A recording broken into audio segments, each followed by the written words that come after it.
Okay hello everyone.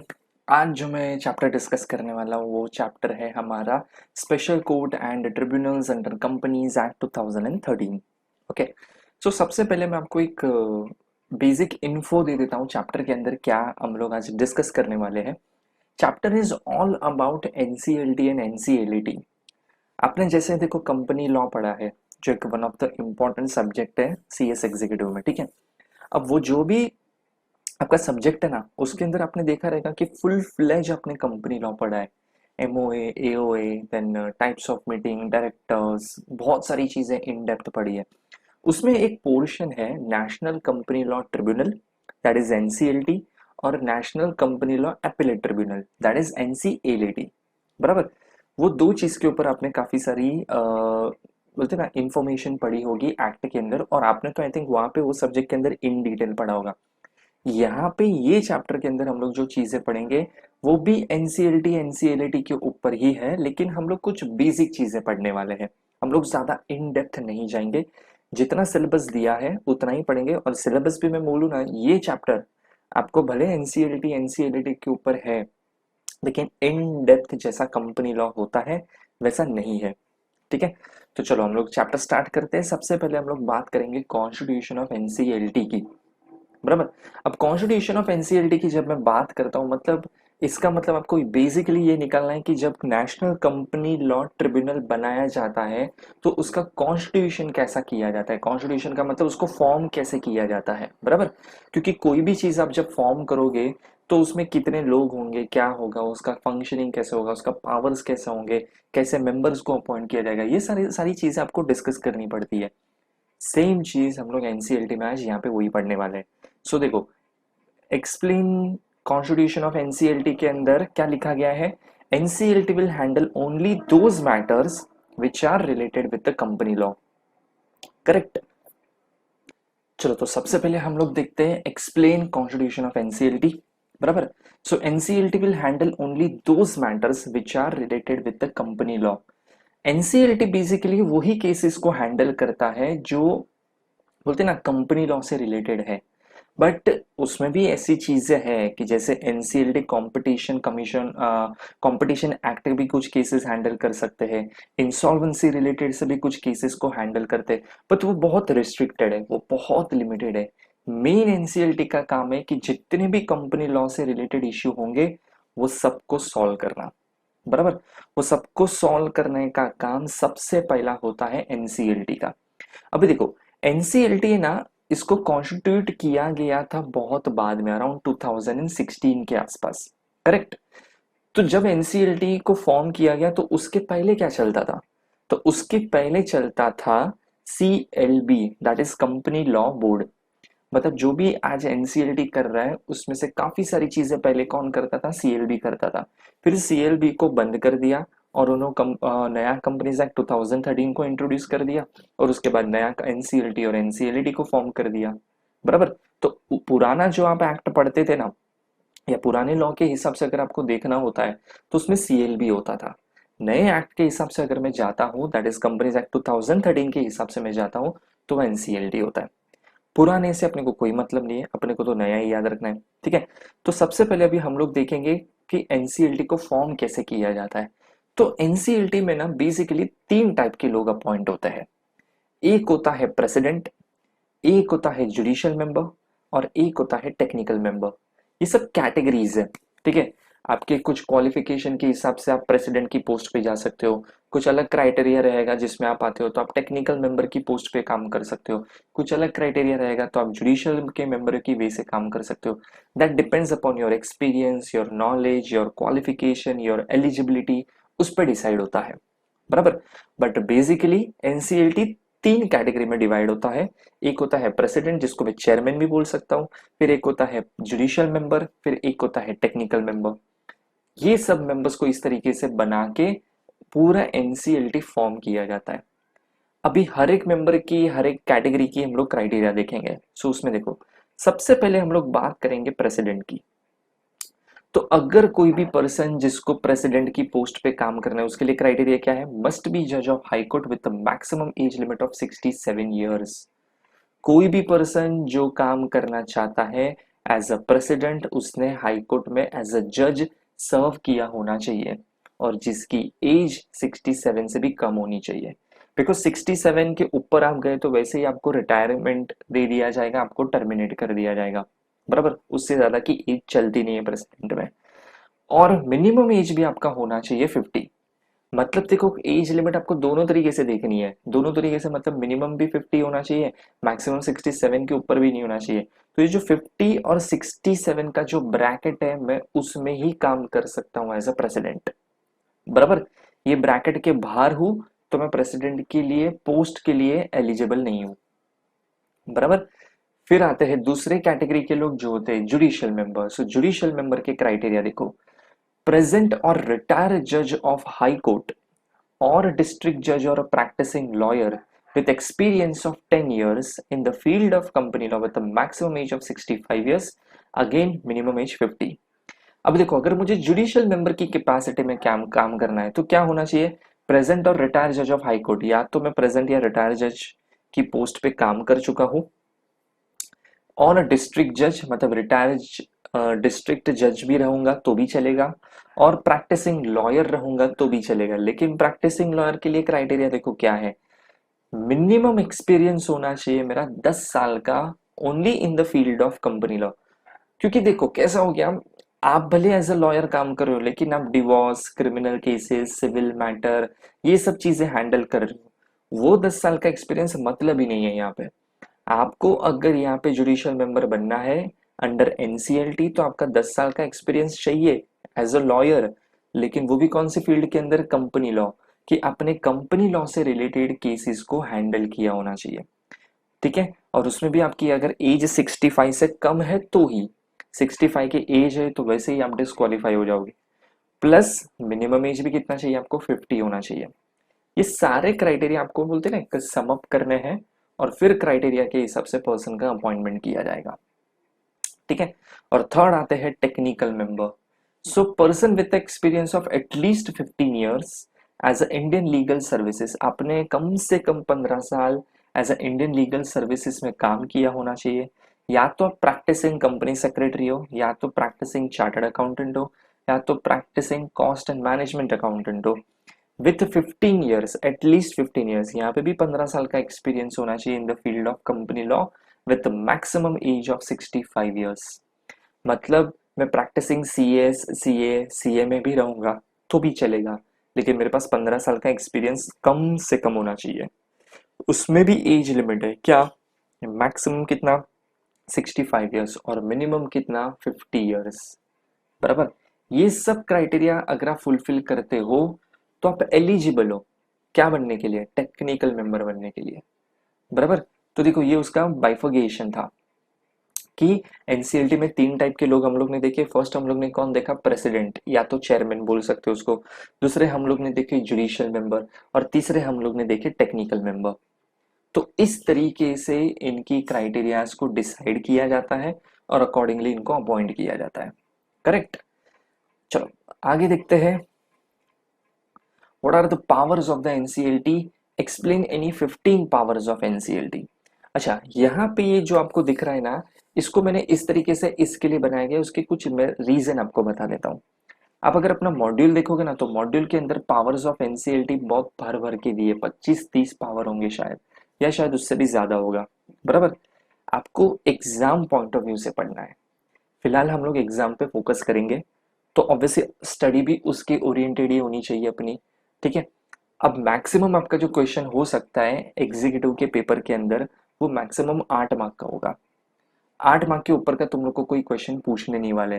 तो जब 8 mark के लिए मैं अगर कोई क्वेश्चन का आंसर अटेम्प्ट करता हूँ, so actually there is no need to write more than 10 points. मतलब मैक्सिमम मैंने 10 पॉइंट्स भी लिख दिए ना तो भी बस हो गया। तो फिर फुक्कट में वो 30-40 पॉइंट पढ़ने की जरूरत ही नहीं है आपको। इसके लिए मैंने वहां पे 40 पॉइंट नहीं डाले हैं। देखो लॉजिक समझो, थोड़ा स्मार्ट वर्क भी करना पड़ता है। आप गधे के जैसा पढ़ाई करके जाओगे और फिर एग्जाम दोगे तो ऑब्वियसली अननेसेसरी प्रेशर क्रिएट होगा, एक्स्ट्रा चीजें पढ़नी पड़ती है। तो देखो 10 पॉइंट आपको पढ़ने हैं मैक्स, फिर भी मैंने सेफर साइड आपको 15 पॉइंट्स लिख के दिए हैं। आप 15 पढ़ोगे तो 10 याद रहेंगे, तो 8 लिख के आओगे। थोड़ा ज्यादा पढ़ोगे तो बेटर है, लेकिन थोड़ा मतलब 30 मत पढ़ लेना। हाँ, अगर आपको मॉड्यूल से एक्स्ट्रा पॉइंट्स और पढ़ने हैं then you can refer that, but according to me कोई ज़रूरत नहीं है, इतना पढ़ने की कोई ज़रूरत नहीं है। इतना पढ़ोगे बहुत इनफ है, बहुत। ठीक है, इतना पढ़ने से रैंक आ सकता है।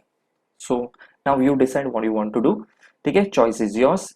सो हम लोग स्टार्ट करते हैं। सबसे पहले following are the powers of NCLT. कुछ पावर्स हम लोग यहाँ पे भी डिस्कस करने वाले।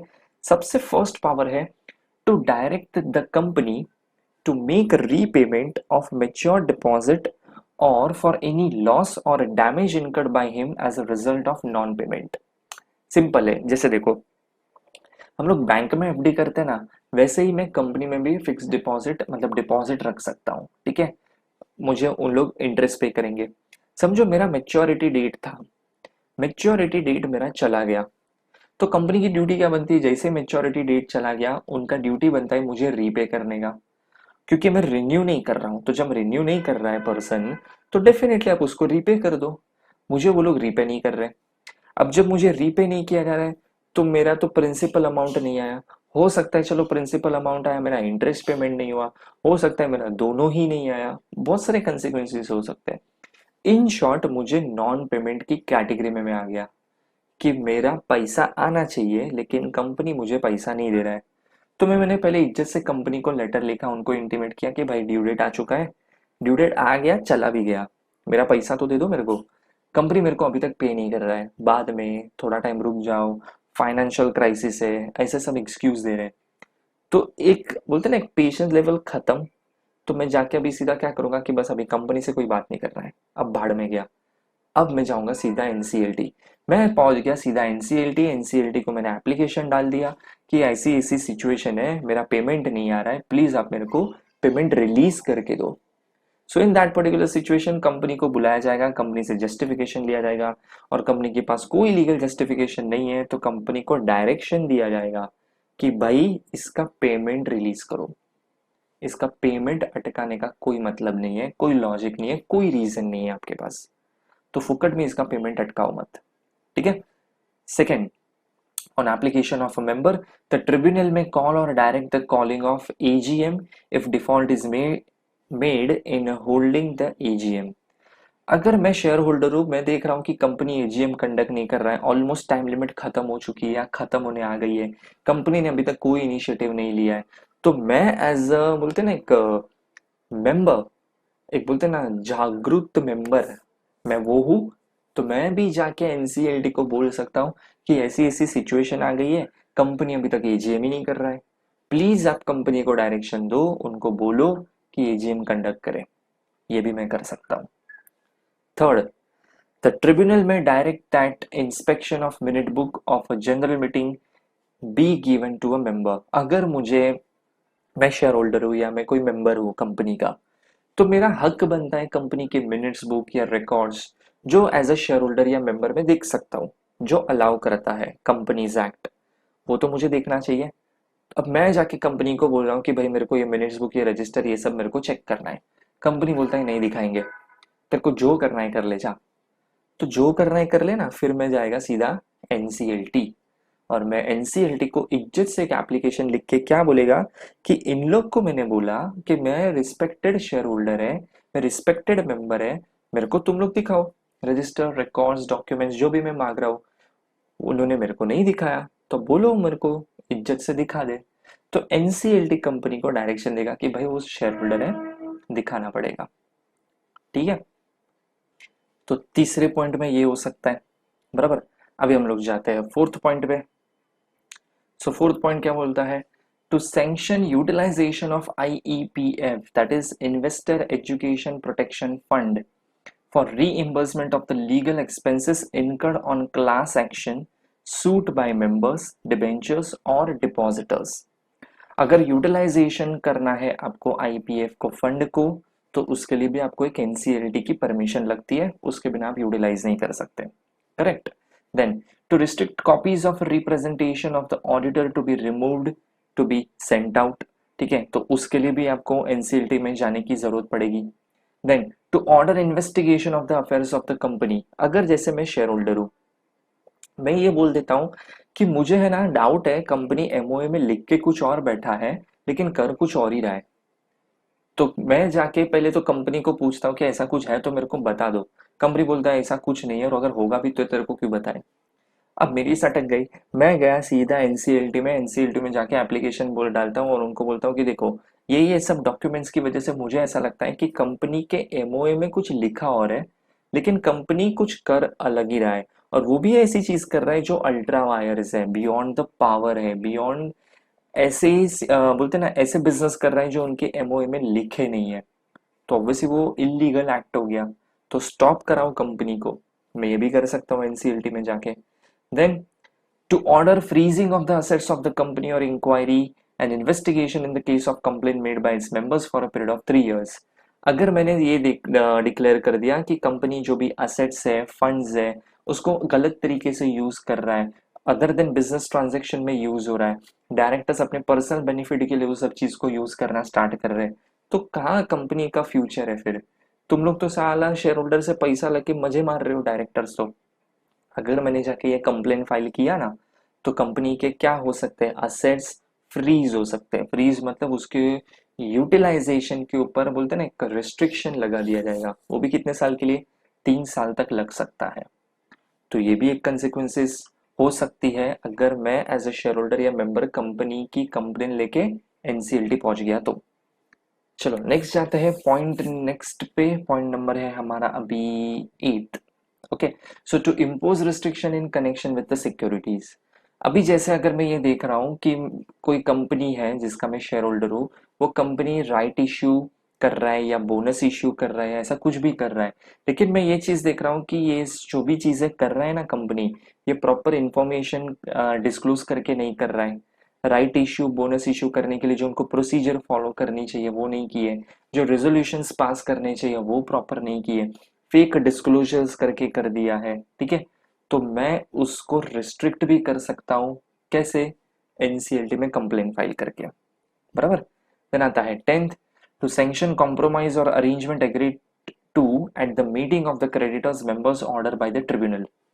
अभी जैसे समझो कोई कंपनी है, वो कंपनी ना इंसॉल्वेंसी की पोजीशन पे पहुंच चुका है, तो वो लोग है ना, या पहुंचने वाला है, या उनको बचाने के लिए अभी एक लास्ट ऑप्शन लगता है कि जो भी क्रेडिटर्स है ना, जिनको भी पैसा हम लोग को भी पे करना है, मतलब कंपनी जिसको पे करना करने वाला है, उनके साथ एक काम करते हैं। अभी जितना उनका क्लेम है उतना तो पे नहीं कर सकते, तो चलो 1 to 1 मीटिंग करके सेटल कर लेते हैं कि चलो मैं इतना देने को तैयार हूँ, बाकी का तुम लोग छोड़ दो, इंटरेस्ट छोड़ दो, थोड़ा कॉम्प्रोमाइज कर लो, मैं इतना पे करूंगा, अदरवाइज तो मैं कुछ भी नहीं दे पाऊंगा, बराबर। अगर ऐसी सब मीटिंग करनी है किसको, कंपनी को क्रेडिटर्स के साथ, करेक्ट। तो उसके लिए भी आपको एनसीएलटी की परमिशन लेके करनी है, बराबर। और वो अरेंजमेंट जो भी होंगे वो सब आपको अप्रूवल लेंगे, अप्रूवल करके मिलेगा कहाँ से, एनसीएलटी से। Then to dispense with the calling of the meeting members creditors for approving the compromise और अरेंजमेंट, उसके लिए मीटिंग बुलाने के लिए एनसीएलटी आपको बताएगा कौन से डेट पे, कौन से टाइम पे, कौन से प्लेस पे मीटिंग करना है। प्लस उसके बाद मीटिंग का जो आउटकम आएगा ना, वो भी आपको एनसीएलटी को इन्फॉर्म करना पड़ेगा। Then, to pass order on application on the grievance in the respect of takeover offer of companies other than the listed companies। Take over की सिचुएशन में अगर कोई भी शेयर होल्डर की ग्रीवेंसेस है जिसको सॉल्व नहीं किया गया है, तो ऑब्वियसली वो भी एनसीएलटी को जाके कंप्लेन कर सकता है। To sanction the scheme of merger और अमालगमेशन, अमालगमेशन मर्जर की स्कीम भी कौन अप्रूव करके देगा, एनसीएलटी अप्रूव करके देगा।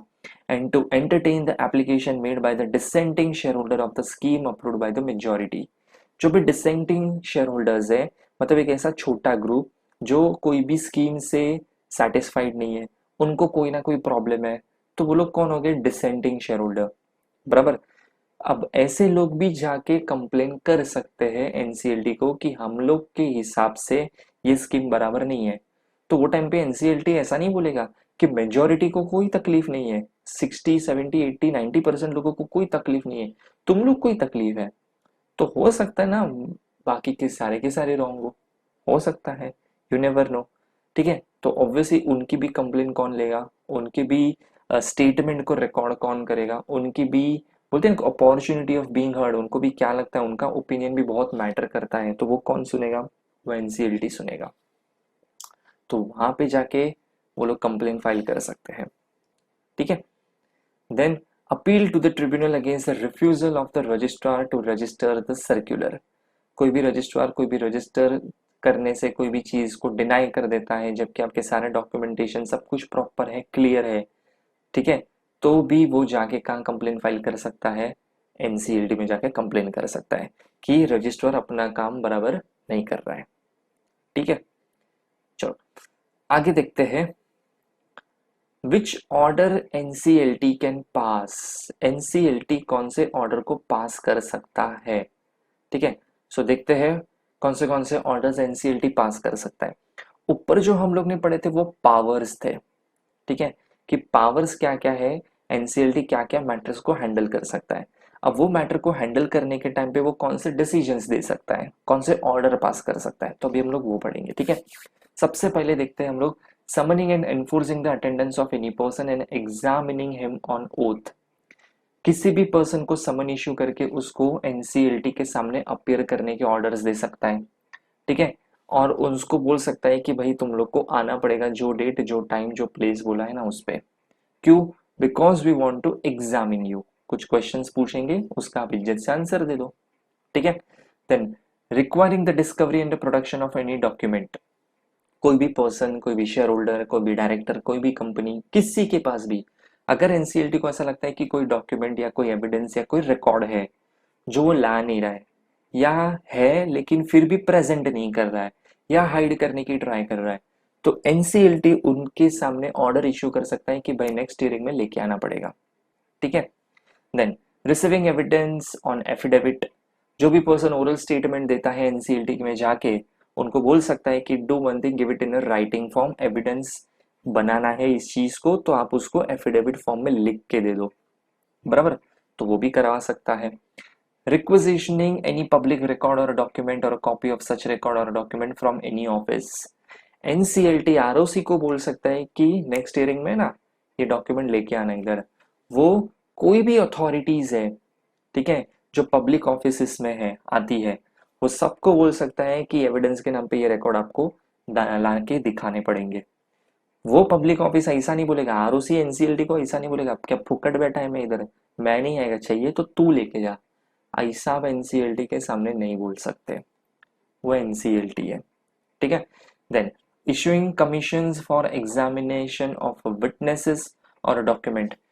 कोई कमिटी फॉर्म कर सकता है, कोई कमीशन बना सकता है जिनको बोल सकता है कि ठीक है आप एक काम करो, आप ये डॉक्यूमेंट्स आए ना इसकी वैलिडिटी कितनी है उसको चेक करो। अच्छा ये विटनेसेस है तो इसको क्रॉस एग्जामिन करो, क्योंकि एनसीएलटी खुद इस चीज के लिए टाइम डिवोट नहीं कर सकता है, बिकॉज ऑब्वियसली उसके पास इतने सारे केस आते हैं, इतना फुकट नहीं है वो, तो ऑब्वियसली वो कमीशन को बना सकता है, ठीक है। Then dismissing a representation for a default और deciding it ex parte. Ex parte order पास कर सकता है या एक्स पार्टे ऑर्डर को डिसमिस कर सकता है, या सेवेंथ पॉइंट भी आप साथ में पढ़ोगे तो सेट असाइड करा सकता है। सेट असाइड का मतलब, अच्छा पहले एक्स पार्टे ऑर्डर क्या होता है। अगर सपोज जैसे मेरा कोई केस चल रहा है, मैं अपीयर हो गया, सामने वाला नहीं आया, तो कोर्ट ने नेक्स्ट डेट दिया, फिर वापस मैं पहुंच गया, सामने वाला नहीं आया, वापस एक नेक्स्ट डेट दिया, वापस मैं पहुंच गया, सामने वाला अभी भी नहीं आया, तो मैं कोर्ट को रिक्वेस्ट करूंगा कि सामने वाला इंटरेस्टेड नहीं है तो give decision in my favour. तो एनसीएलटी भी बोलेगा हाँ सही, जो बंदा आ रहा है उसके फेवर में डिसीजन दे देता हूँ। फिर मैं राइट हो या रॉन्ग हो उससे फर्क नहीं पड़ता है, कोर्ट मेरे फेवर में डिसीजन पास कर देगा। मतलब इसको डिसीजन को बोला जाता है एक्स पार्टे ऑर्डर, मतलब एक पार्टी के एब्सेंस में, ठीक है, ऑर्डर पास किया गया है तो उसको एक्स पार्टे ऑर्डर बोलते हैं, बराबर। अभी सेवेंथ पॉइंट ये बोलता है सेटिंग असाइड। अगर सपोज फिर बाद में 2 महीने बाद आके वो जो पर्सन नहीं आ रहा था ना वो कोर्ट में आके बोलता है कि आपने मेरे अगेंस्ट तो ऑर्डर पास कर दिया, एनसीएलटी क्या बोलेगा, तू तो आता ही नहीं था, तेरे को कितनी बार बुलाया, तो फिर फुकट थोड़ी बैठे है तेरे लिए हम लोग, तो दे दिया एक्स पार्टी ऑर्डर। अब अगर वो पर्सन जो नहीं आ रहा था वो कोर्ट में ये बोल देता है या प्रूफ कर देता है because of this sufficient cause मैं नहीं आया था, आई हैव वैलिड रीजन, इसके लिए नहीं आया था, और अगर कोर्ट उसको वैलिड रीजन पूछेगा वो उसके सारे एविडेंसेस दिखा देगा कोर्ट के सामने, एनसीएलटी के सामने, तो कोर्ट उसका जो एक्स पार्टी ऑर्डर दिया था वो कैंसिल कर देगा और फिर हियरिंग स्टार्ट करा देगा, ठीक है। Then at, any other matter which may be prescribe by the central government. और कोई भी पावर जो सेंट्रल गवर्नमेंट बाय नोटिफिकेशन उनको देते हैं या एक्ट उनको देता है, वो सारे पावर को एक्सरसाइज कर सकते हैं, वो सारे ऑर्डर्स वो लोग पास कर सकते हैं। ठीक है, तो ये था हमारा एनसीएलटी के ऑर्डर्स के पावर, कि वो लोग क्या क्या ऑर्डर्स कोई हियरिंग के अंदर, केस के अंदर पास कर सकते हैं।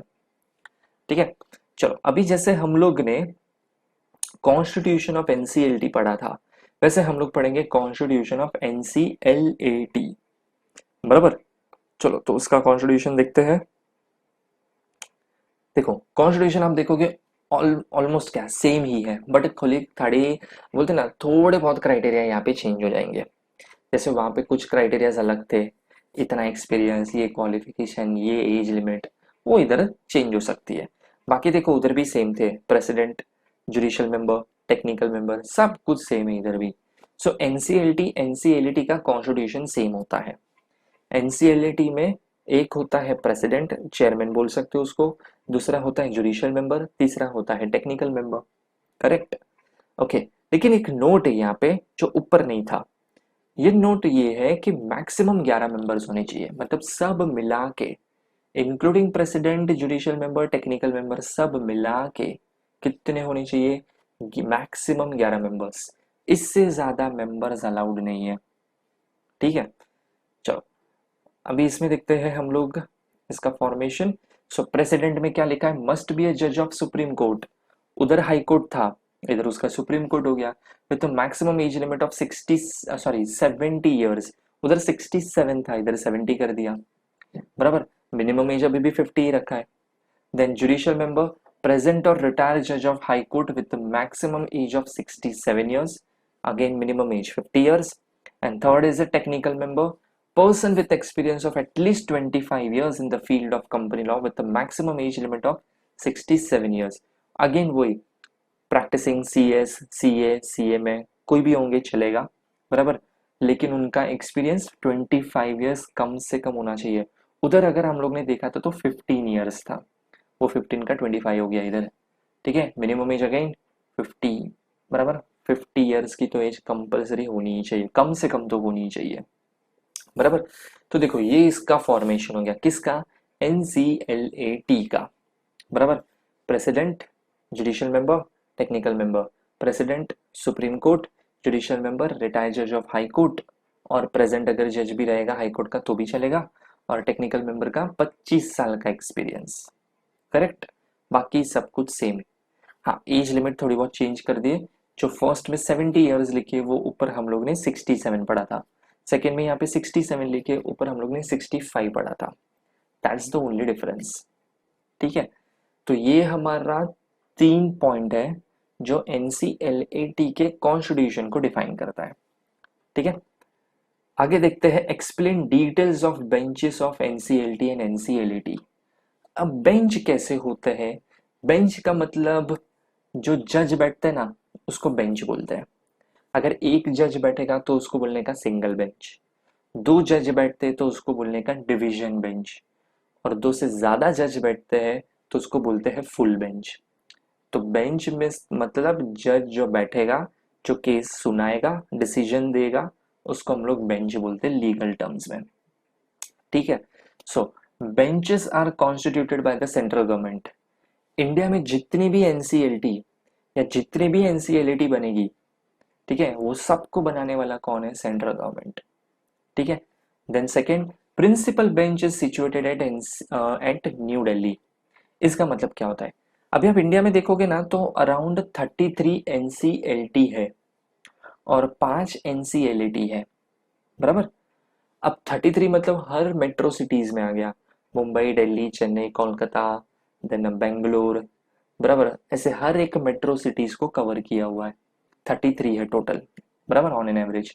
अभी यहाँ पे जो भी एनसीएलटी है उसमें 33 एनसीएलटी, समझो मैं बता रहा हूँ कि 33 एनसीएलटीज है, उसमें सुप्रीम एनसीएलटी कौन है, मतलब ये 33 एनसीएलटी उसमें सुप्रीम लेवल का कौन है अगर आप बोलोगे तो न्यू दिल्ली है।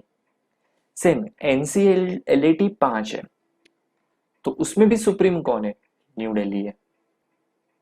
क्लियर।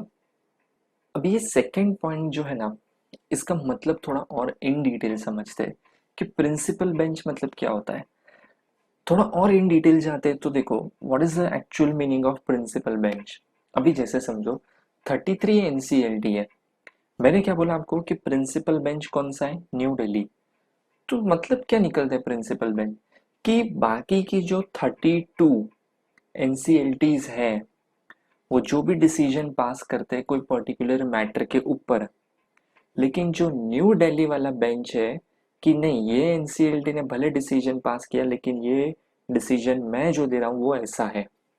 और समझो बाकी की 32 एनसीएलटीज ने जो डिसीजन दिए हैं वो दिल्ली वाले डिसीजंस के साथ कॉन्ट्रडिक्ट करता है, तो आप सुपीरियर डिसीजन किसका मानोगे, न्यू दिल्ली। मतलब जो न्यू दिल्ली बोलेगा वो सब एनसीएलटी को अप्लाई होगा और वो सबको करना पड़ेगा। ठीक है। देन थर्ड होता है highest authority is possess with the new Delhi chairman. तो वो जो न्यू दिल्ली का चेयरमैन बोलेगा वो फुल एंड फाइनल, फिर उस चीज के ऊपर कोई आर्गुमेंट या कुछ नहीं कर सकते आप। बराबर। अभी हम लोग देखते हैं अपील प्रोसीजर, कि अपील प्रोसीजर कैसे होती है। तो देखो अपील प्रोसीजर है ना, बहुत सिंप्लीफाइड है कि सबसे पहले मैटर जाता है एनसीएलटी के पास। If you are not satisfied with the decision of the NCLT, then you can move to NCLAT, that is National Company Law Appellate Tribunal। अगर आप उधर भी डिसीजन से सेटिस्फाइड नहीं हो तो आप जा सकते हो सुप्रीम कोर्ट में। बराबर। सो देखो सुप्रीम कोर्ट में आप डायरेक्टली चले गए। बराबर। So NCLAT it's equivalent to high court. उसकी वैल्यू कितनी हो जाती है फिर, हाई कोर्ट की जितनी। क्योंकि नॉर्मल सिविल प्रोसीजर में आप देखोगे ना तो सुप्रीम कोर्ट के नीचे आता है high court. Normal criminal case में भी आप देखोगे तो सुप्रीम कोर्ट के नीचे आता है हाई कोर्ट। यहाँ पे सुप्रीम कोर्ट के नीचे आ गया एनसीएलएटी, मतलब NCLAT is equivalent to high court. बराबर। आगे देखते हैं इसके कुछ डेज एंड उसका भी जस्टिफिकेशन है। So if any person is not satisfied with the decision of NCLT, then a person can move to NCLAT within 45 days. NCLT के डिसीजन से आप सेटिस्फाइड नहीं हो तो आप एनसीएलटी में जाओ, एलएटी में जाओ। बराबर, कोई प्रॉब्लम नहीं है। कितने दिन में, 45 days के अंदर। If decision is passed with the consent of both the parties, then there is no question of appeal। Obvious है, जब दोनों पार्टी को पूछ के दोनों के अप्रूवल से अगर कोई डिसीजन निकाला जाता है तो कहीं पे भी कोई भी जाके अपील नहीं हो सकती है। In case of appeal, set aside order can be pass by NCLAT. बराबर। जो भी अपील होती है तो अपील जैसे आप एनसीएलटी से एनसीएलएटी में लेके गए तो एनसीएलएटी सबसे पहला काम करेगा कि वो जो भी एनसीएलटी की डिसीजन है उसके ऊपर स्टे लगा देगा। ठीक है। If any person is not satisfied with the decision of the NCLT, then a person can move to supreme court within 60 days। So first appeal 45 days में होती है, फिर सेकेंड अपील एनसीएलटी से लेके सुप्रीम कोर्ट में होती है 60 days में। तो ये टाइम लिमिट के अंदर ही अपील होनी चाहिए, कुछ भी हो जाए। बराबर। हाँ, लेट जाओगे तो उसके फिर ये होते हैं ना सफिशिएंट कॉजेज और वो सब चीजें कर सकते हो, वो अलाउड है, उसमें बिंदास आप जा सकते हो। ठीक है। चलो आगे देखते हैं हम लोग another important topic, that is disposal of the cases. अभी डिस्पोजल ऑफ केसेस बहुत सिंपल चीज है। जैसे अगर मैं फर्स्ट टाइम एप्लीकेशन फाइल कर रहा हूँ या कोई पिटीशन फाइल कर रहा हूँ एनसीएलटी में, तो केस के डिसीजंस के लेके ये टाइम लिमिट डिसाइड की गई है। बराबर। क्या है मतलब, एक होता है फर्स्ट फेज और एक होता है सेकंड फेज। अब ये फेजेस क्या है, तो फर्स्ट फेज का मतलब होता है जब पहली बार केस फाइल किया जाता है तो एनसीएलटी वो केस को सॉल्व करेगा 3 महीने के अंदर। फर्स्ट फेज मतलब 3 महीने के अंदर उसको केस सॉल्व करना ही पड़ेगा, चाहे कुछ भी हो जाए। बराबर। लेकिन होता है कभी कभी कि केस अननेसेसरी खींच गया, मतलब जैसे विटनेसेस को आने में टाइम लग गया, डॉक्यूमेंटेशन में टाइम लग गया। ठीक है। कोई ना कोई रीजन की वजह से अगर समझो 3 महीने के अंदर केस सॉल्व नहीं हुआ, केस खत्म नहीं हुआ, तो क्या, तो फिर सेकेंड फेज चालू हो जाएगा। और सेकेंड फेज चालू हो जाएगा तो सेकेंड फेज में सिंपल चीज क्या होती है, एक्सटेंशन लग जाता है 90 days का। 90 days मतलब अगेन 3 months, लेकिन अब यहाँ पे डेज लिखा है तो डेज लिखना है, मंथ्स लिखे हैं तो मंथ्स लिखना।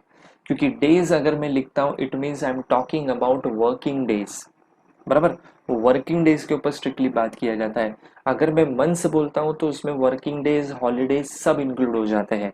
तो आपको जैसा लिखा गया है ना वैसा ही लिखना है। तो फर्स्ट फेज कितना होता है, 3 मंथ्स होता है, और सेकंड फेज होता है 90 डेज, बराबर। तो ये टाइम लिमिट के हिसाब से केस चलेंगे। अभी जब सेकंड फेज में केस चला जाता है, सेकंड फेज में अगर मैं आता हूँ, एनसीएलटी फर्स्ट 3 मंथ्स में केस सॉल्व नहीं कर पाया, तो 90 डेज अभी उसके पास है। अब कुछ भी हो जाए 90 डेज के अंदर तो केस सॉल्व करना ही पड़ेगा। लेकिन यहाँ पे उनको वो रीजन भी एक मेंशन करना पड़ता है, एक रिकॉर्ड में मेंटेन करके रखना पड़ेगा कि क्यों फर्स्ट फेज के अंदर केस सॉल्व नहीं हुआ, ऐसा क्या प्रॉब्लम आया कि वो लोग ये केस सॉल्व नहीं कर पाए। ठीक है, वो मेंशन करना पड़ता है, बराबर। चलो आगे बढ़ते हैं। अभी next topic is procedure for filing case with NCLT and NCLT. अब यहाँ पे एक बेसिक प्रोसीजर दी गई है कि आप एनसीएलटी या एनसीएलटी में केस फाइल करते हो तो आपको क्या जनरली फॉर्मेलिटीज एंड प्रोसीजर को फॉलो करना है। देखो, आपके मॉड्यूल के अंदर बहुत लंबा चौड़ा प्रोसीजर दिया है, इतना पढ़ने की जरूरत नहीं है। उसमें कुछ पॉइंट्स तो ऐसे भी है कि A4 साइज का पेपर लेना है, left margin, right margin, top margin, bottom margin कितना छोड़ना है, कौन से फॉन्ट लेने हैं, स्पेसिंग कितना रखना है, ये सब पढ़ने की जरूरत नहीं है, बराबर। हम लोग जो बेसिक रूल है वो ही पढ़ेंगे। सो देखो, any order made by the tribunal और the appellate tribunal may be enforced by that tribunal in the same manner as if it were a decree made by the court in a suit pending therein, and it shall be lawful for the tribunal or the appellate tribunal to send for the execution of its orders to the court within the local limit of its jurisdiction। मतलब देखो, NCLT NCLT एक type का court system ही है, जिनके हाथ में power दिया गया है कि वो कोई भी डिसीजंस दे सकते हैं। तो इसके डिसीजन की उतनी ही वैल्यू होती है जितनी एक कोर्ट की डिसीजन की वैल्यू होती है। इतने इनके ऑर्डर्स को भी वैसे ही एनफोर्स किया जा सकता है या करवाया जा सकता है जैसे कोर्ट के ऑर्डर को एनफोर्स कराया जा सकता है। आप ये मत समझना कि ये कोर्ट थोड़ी ना है, ये इक्विवेलेंट टू कोर्ट है। तो जो कोर्ट बोलता है उसकी कितनी वैल्यू होती है, उसको कितना आप इंपॉर्टेंस देते हो कि नहीं कोर्ट ने बोला है तो करना पड़ेगा। तो सेम चीज यहाँ पे भी होती है। जो एनसीएलटी एनसीएलटी बोलेगा, समझो ये कोर्ट का ही ऑर्डर है। तो जैसा ही कोर्ट का ऑर्डर होता है बस आपको उसी तरीके से उसका इम्प्लीमेंटेशन भी करना है, बराबर। प्लस ये जो ऑर्डर्स पास करते हैं, जो डिसीजंस पास करते हैं, फिर उनके एनफोर्समेंट के लिए ये लोग क्या करते हैं, जो एरिया में जो पर्सन रहता है जिसको ऑर्डर एनफोर्स करवाया है कि भाई तेरे को ये चीज करनी है अभी, तो वो लोकल लिमिट को ऑर्डर की कॉपी भेज देते हैं, लोकल लिमिट के जो कोर्ट होते हैं ना उनको, और उनको बोला जाता है कि आपको ध्यान देना है कि ये चीज ये पर्सन करेगा, बराबर। तो ये करवाया जा सकता है। मतलब एनसीएलटी नॉर्मल जो कोर्ट होते हैं उनको डायरेक्शन देते हैं, उनको काम पे लगा सकते हैं ये लोग। ठीक है। In the case of an order against a company, registered office of the company situated. अगर कोई कंपनी के अगेंस्ट ऑर्डर पास हुआ है तो जो कंपनी का रजिस्टर्ड ऑफिस जहां पे होगा उसके जुरिस्डिक्शन में जो कोर्ट होगा उनको डायरेक्शन दिया जाएगा। या तो कोई पर्सन के अगेंस्ट ऑर्डर पास किया है, लिखा है ना second point, in the case of an order against any person the person concern the voluntarily resides और कैरी ऑन द बिजनेस और पर्सनली वर्क्स फॉर गेन। अगर कोई पर्सन के अगेंस्ट ऑर्डर है तो वो जहाँ पे रहता है, रेसिडेंशियल एड्रेस, उसके जुरिस्डिक्शन में जो कोर्ट आएगा वो, या तो उसका प्लेस ऑफ बिजनेस जो होगा उसके जुरिस्डिक्शन में जो कोर्ट आएगा वो, उनको डायरेक्शन दिया जाता है। किसके थ्रू? या तो एनसीएलटी या तो एनसीएलएटी। ठीक है। तो इस तरीके से इसकी ऑर्डर की इम्प्लीमेंटेशन होती है। आगे, a party to any proceeding और अपील बिफोर द ट्रिब्यूनल और appellate tribunal as the case में be may either appear in a person or authorize one or more CS or CA or CMA or advocate or any other person to present his case before the tribunal or the appellate tribunal as the case may be। Person खुद भी appear हो सकता है, खुद को खुद को NCLT NCLT के सामने अपीयर करके अपने स्टेटमेंट दे सकता है, या तो वो सीएस सीए सीएमए या लॉयर के थ्रू भी अपीयर हो सकता है, वो उसकी चॉइस है। ठीक है। All the documents filed in the tribunal shall be accompanied by an index and triplicate containing their details and the document of fee paid thereon।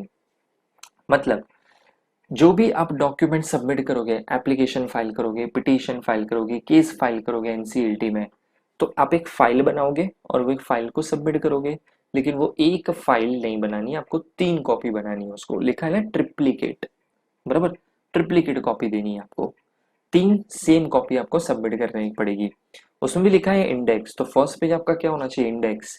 जैसे हम लोग बुक में कैसा इंडेक्स बनाते हैं, ये चैप्टर ये पेज पे, वैसा ही यहाँ पे इंडेक्स बनेगा। तो यहाँ पे ये डॉक्यूमेंट ये पेज पे, ये एविडेंस ये पेज पे, इसकी कॉपी ये पेज पे, तो ऐसा आप इंडेक्स बनाओगे। 3 कॉपी दोगे और 3 कॉपी को सबमिट करोगे, बराबर। फिर आपका एक्चुअल केस स्टार्ट होगा, तब तक आपका एक्चुअल केस का हियरिंग स्टार्ट ही नहीं होएगा। तो सबसे पहले तो ये फॉर्मेलिटीज आप करो, ये प्रोसीजर को फॉलो करो, तब जाके एनसीएलटी में आपका केस जाएगा या एनसीएलटी में केस स्टार्ट होगा। ठीक है, चलो आगे देखते हैं। What is the meaning of lodging caveat. देखो पूरे चैप्टर में अगर मेरे हिसाब से सबसे कोई इंपॉर्टेंट टॉपिक है तो वो ये है। ठीक है, लॉजिंग कैविट, कैविट फाइल करना। अब ये होता क्या है, चलो वो देखते हैं हम लोग। So caveat means let him be aware. Caveat का मतलब क्या होता है, let him be aware. So it is a petition file by a person when they are having a very strong apprehension that some case is going to be filed in the court regarding their interest in any manner. A caveat is a caution or a warning giving notice to the court not to take any step without notice being given to the party lodging the care at. बराबर। And Cavill, छोड़ो ये हम लोग second point बाद में देखते हैं, cavity वाला सेकंड पॉइंट बाद में देखेंगे, पहले फर्स्ट पॉइंट समझते हैं, क्योंकि फर्स्ट पॉइंट के अंदर ही सब कुछ बोल दिया इन लोग ने कैविट क्या होता है। अभी जैसे समझो, एक नॉर्मल एग्जांपल लेता हूं मैं, कि समझो मैं कोई केस के अंदर है ना इनडायरेक्टली इन्वॉल्व हो गया हूँ, और मेरे पे लोगों को डाउट है कि मैंने ही वो कांड किया होगा। अब जिसके साथ रॉन्गफुल एक्ट हुआ वो लोग जाके कोर्ट में केस फाइल करेंगे, बराबर। अब कोर्ट में केस फाइल किया तो कोर्ट प्रोविजनली कोई ना कोई डिसीजन दे देगा, इंटरिम ऑर्डर कोई ना कोई पास कर देगा, या मेरे नाम का अरेस्ट वारंट इशू कर देगा। हो सकता है ना, ये मेरे पे चार्जेस ही ऐसे लगे कि हो सकता है मेरे अगेंस्ट अरेस्ट वारंट निकल जाए, बराबर। लेकिन अभी समझो मैं ऐसा कोर्ट में जाके एडवांस में बोल देता हूँ कि मुझे डाउट है कि मेरे अगेंस्ट कोई केस फाइल करेगा, मेरे ऊपर शायद कोई एलिगेशन लगेंगे। तो अगर ऐसा आया भी ना, तो बिना मेरे अपीयर हुए, ठीक है, बिना मेरा जस्टिफिकेशन सुने, प्लीज मेरे अगेंस्ट कोई इंटरिम ऑर्डर पास मत करना। ठीक है, तो कोर्ट को मैं जाके ऐसा एडवांस में बोल देता हूँ, जबकि अब तक मेरे अगेंस्ट कोई केस भी फाइल नहीं हुआ है। तो ऐसा मैं अगर एडवांस में जाके बोलता हूँ तो उसको बोलते हैं कैविट फाइल करना, बराबर। अभी देखो वापस एक बार हम लोग सेंटेंस पढ़ते हैं। It is a petition file by a person when they are having a very strong apprehension, मेरे को बहुत ज्यादा डाउट है, that some case is going to be filed in the court regarding their interest in any manner, कि मेरा interest affect हो, मेरा right affect हो, ऐसा कोई केस मेरे अगेंस्ट फाइल हो सकता है, ऐसा मुझे बहुत स्ट्रांग एप्रीहेंशन है। बहुत बहुत ज्यादा बोलता है, सिक्स सेंस मेरा बोलता है ऐसा कि ऐसा होएगा। So a caveat is a caution और a warning giving notice to the court. तो मैं कोर्ट को एडवांस में वार्निंग दे रहा हूँ कि भाई मेरे अगेंस्ट ऐसा हो सकता है, ठीक है, तो आप प्लीज कोई इंटरिम ऑर्डर पास मत कर देना है, कोई केस फाइल हो गया तो। ठीक है, जो भी करोगे मुझे एडवांस नोटिस और एक opportunity of being heard they के करना, डायरेक्टली मत कर देना। ठीक है, सो वही लिखा ना, court not to take any step without notice being given to the party lodging the caveat, बराबर, ये उसका मतलब होता है। ठीक है, second point, okay, second point पे जाते हैं हम लोग। सेकेंड पॉइंट क्या बोलता है, the caveat shall remain valid for the period of 90 days from the date of its filing. एक बार मैंने कैविट फाइल किया ना, तो कैविट की वैलिडिटी मेरी कितनी हो गई, 90 डेज। सो मतलब 90 डेज के अंदर अगर मेरे ऊपर कोई केस फाइल होता है तो कोर्ट बिना मुझे नोटिस दिए कोई भी इंटरिम ऑर्डर पास नहीं करेगा, बराबर। सेम चीज मैं एनसीएलटी में भी करूंगा, जो मैंने एक नॉर्मल केस के एग्जांपल दिया, ये सेम चीज एनसीएलटी में होता है। अगर मैं कोई कंपनी हूँ, मेरी कंपनी के ऊपर कोई चार्जेस हो सकता है, कोई कंप्लेन फाइल हो सकता है, तो मैं company as a company advance में ही जाके एनसीएलटी को बोल देगा कि भाई मेरे अगेंस्ट ये होने की पॉसिबिलिटी है, तो प्लीज कोई ऐसे ही डिसीजन पास मत कर देना, मुझे एडवांस नोटिस देना, मेरा स्टेटमेंट लेना, कोई भी इंटरिम ऑर्डर मत दे देना मेरे नाम पे। ठीक है, तो ठीक है, आप एडवांस में बोल सकते हो। इससे थोड़ा पिक्चर क्लियर हो जाता है, बराबर, कि हाँ ये पार्टी भी इन्वॉल्व हो सकती है। So now moving on to the next topic. Next topic है हमारा, who can appear before tribunal. Tribunal मतलब एनसीएलटी और NCLT. So who can appear मतलब कौन कोर्ट में जा सकता है। अभी क्वेश्चन ये आता है, ये लिखने की क्या जरूरत है। ऑब्वियसली जिसका केस होएगा या लॉयर होएगा वही तो जाएगा ना। नहीं, उसका भी रीजन है कि देखो, आप नॉर्मल कोई भी कोर्ट में जाओगे ना, जैसे आप कोई हाई कोर्ट में चले जाओ या कोई सेशन कोर्ट में चले जाओ, तो कोई भी पर्सन जाके कोर्ट रूम के अंदर बैठ सकता है, वो हियरिंग सुन सकता है, ठीक है, और जब चाहे तब बाहर निकल सकता है, तो वहां पे कोई रिस्ट्रिक्शन नहीं होता है। लेकिन यहाँ पे कैसा है, ये एनसीएलटी एनसीएलटी है, तो ये एक प्रोफेशनल तरीके से काम करते हैं, और यहाँ पे वो लोग ही इन्वॉल्व होते हैं, उनको ही कोर्ट में आने का परमिशन है, अलाउंस दिया जाता है, जो कहीं ना कहीं केस से कनेक्टेड है। तो देखो, फर्स्ट लिखा है, who holds authority to appear in a writing form. जिसको रिटर्न फॉर्म में अपीयरेंस होने के लिए परमिशन दी गई है वो सब आएंगे। अभी समझो जैसे मेरे अगेंस्ट समन आ गया, तो मैं डेफिनेटली कोर्ट में जाऊंगा। अगर मैं कोई कंपनी का सीएस हूँ, तो कंपनी मुझे बोलेगा कि ठीक है, कंपनी को रिप्रेजेंट करने आप चले जाओ, तो मैं मुझे रिटर्न फॉर्म में परमिशन दिया गया है, तो ऑब्वियसली मैं अपियर हो सकता हूँ। या मैंने कंप्लेन फाइल की है, तो मैं तो कंप्लेनेंट हूँ, तो मुझे तो जाना ही है, बराबर। देन सेकंड आता है, any authorize person after filing vakalatnama. Vakalatnama is one type of document जिससे आप, जैसे अगर मैं कोई लॉयर हूँ और मैं कोई केस हैंडल कर रहा हूँ कोई कंपनी का, तो मेरे बाद मेरे बिहाफ पे और कौन कौन लॉयर अपीयर होंगे ये केस के अंदर, इंक्लूडिंग मी, वो सबका मैं नाम लिखूंगा, तो वो लोग भी अपीयर हो सकते हैं। That is vakalatnama. और तीसरा होता है सेंट्रल गवर्नमेंट और रीजनल डायरेक्टर और आरओसी और ऑफिशियल लिक्विडेटर और एन एडवोकेट। इसमें से कोई भी अपीयर हो सकता है, जब किसी को भी पर्सन को अपॉइंट किया गया, बुलाया गया, तभी भी। प्लस प्रोफेशनल्स तो डेफिनेटली अपॉइंट हो ही सकते हैं, मतलब अपीयर हो ही सकते हैं। ठीक है, नीचे एक नोट है, वो आपको याद रखना है, अ person can not participate through audio और वीडियो कॉन्फ्रेंस। मतलब कोई भी पर्सन ऑडियो या वीडियो कॉन्फ्रेंस के थ्रू पार्टिसिपेट नहीं करेगा, बराबर। आप रिक्वेस्ट भी नहीं कर सकते कि वो नहीं आ सकता है, ऐसे सिचुएशंस है, ये है वो है, तो प्लीज आप ऑडियो वीडियो कॉन्फ्रेंस कर लो, अलाउंस ही नहीं है, पॉसिबल ही नहीं है वो। ठीक है, चाहे कुछ भी हो जाए। देन देखते हैं हम लोग next topic, that is explain concept of special court. अब स्पेशल कोर्ट क्या होता है तो वो देखते हैं। So as per section 435 of the companies act, the central government may for the purpose of providing speedy trial of offences under this act by notification establish or designate as many special court as may be necessary। अगर court को ऐसा लगता है, या sorry central government को अगर ऐसा लगता है कि एनसीएलटी एनसीएलटी के ऊपर बर्डन बहुत बढ़ गया है क्योंकि नंबर ऑफ केसेस बढ़ गए हैं, जैसे एनसीएलटी मैंने बोला 33 ही है, तो ऑब्वियसली ऑल ओवर इंडिया में खाली 33 एनसीएलटी को एस्टैब्लिश करना, नंबर्स कम ही है, तो ऑब्वियसली केसेस बढ़ेंगे, तो एनसीएलटी के ऊपर प्रेशर बढ़ेगा। तो काफी टाइम क्या करते हैं, सेंट्रल गवर्नमेंट नोटिफिकेशन निकाल के स्पेशल कोर्ट को एस्टैब्लिश करता है, और स्पेशल कोर्ट को भी एक पर्टिकुलर टाइप के केसेस, कंपनी लॉ से रिलेटेड केसेस को हैंडल करने की परमिशन दे दी जाती है कि आप भी केसेस को हैंडल करो। स्पेशल कोर्ट में एक ही जज बैठता है, लिखा है वहां पे सिंगल जज, तो एक ही जज बैठेगा और वो स्पीडी डिस्पोजल मतलब फास्ट ट्रैक के तरीके से केसेस को हैंडल करेगा, और जितना हो सके उतना जो जल्दी वो केस का सॉल्यूशन ला के देगा। ठीक है, तो एक टाइप ऑफ सपोर्टिंग सिस्टम है ये लोग एनसीएलटी के लिए। ठीक है, इसमें अगर आप प्रेसिडेंट देखोगे, सो अ सिंगल जज holding office as a session जज और एडिशनल सेशन जज इन case of offence punishable under this act with imprisonment of 2 years और मोर।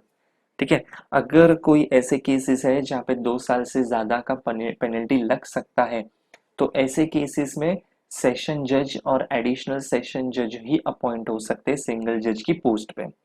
एंड अ मेट्रोपॉलिटन मजिस्ट्रेट और magistrate sorry a metropolitan magistrate or judicial magistrate of the first class in the case of other offences, who shall be appointed by the CG with the concurrence of the Chief Justice of the High Court within whose jurisdiction the judge to be appointed is working।